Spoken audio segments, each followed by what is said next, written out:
পড়াইছে পড়াইছে তাই না? কেন পালিয়েছে? দেশের উপর এত অত্যাচার করেছে, এত নির্যাতন করেছে, এত মানুষ মেরেছে, ছেলেদের বাচ্চাদের মেরেছে, যার ফলে আজকে তাকে দেশের মানুষ তাড়িয়ে দিয়েছে। এখন আসুন আমরা সবাই ঐক্যবদ্ধ হই, আমরা যেন ঐক্য ভেঙে না ফেলে বিনষ্ট না করে আমরা যেন কাজ করি। আমাদের একটা এখন নতুন সরকার আমরা দায়িত্ব দিয়েছি, ছাত্ররা দায়িত্ব দিয়েছে, তারা দেশটার এই জঞ্জাল গুলো সাফ করবেন, সাফ করে একটা নির্বাচনের ব্যবস্থা করবেন। সেই নির্বাচনের মধ্য দিয়ে নতুন করে পার্লামেন্ট সরকার গঠন হবে। রাতারাতি তো সবকিছু হয়ে যাবে না। এই 15 বছরের যে জঞ্জাল, সেই জঞ্জালকে সাফ করতে সময় লাগে, কিন্তু আপনার 3 মাসের মধ্যে কিছুটা পুরোপুরি সম্ভব? অনেক কাজ করবে, তাই না?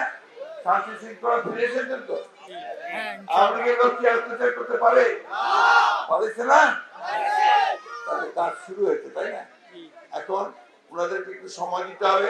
ওরা কাজ শেষ করে ফেললে নিশ্চয়ই নির্বাচন হবে এবং জনগণের সরকার হবে। তবে আমরা বলেছি যেটা একটু তাড়াতাড়ি করলে ভালো। আরেকটা কথা পত্রিকায় একটু ভুল করে বিভ্রান্তিমূলক একটা হয়তো বা ভুলভুলামিতে ছড়ানো হচ্ছে যে আমরা নাকি বলেছি, সেটা আপনার ওই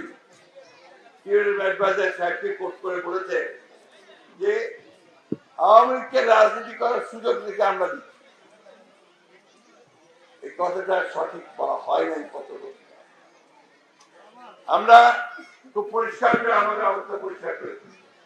আমরা বলেছি যে আমাদের একটা রাজনৈতিক দল, কে নির্বাচন করবে, কে রাজনীতি করবে, কে রাজনীতি করবে না, সেটা তো নির্ধারণ করবে জনগণ।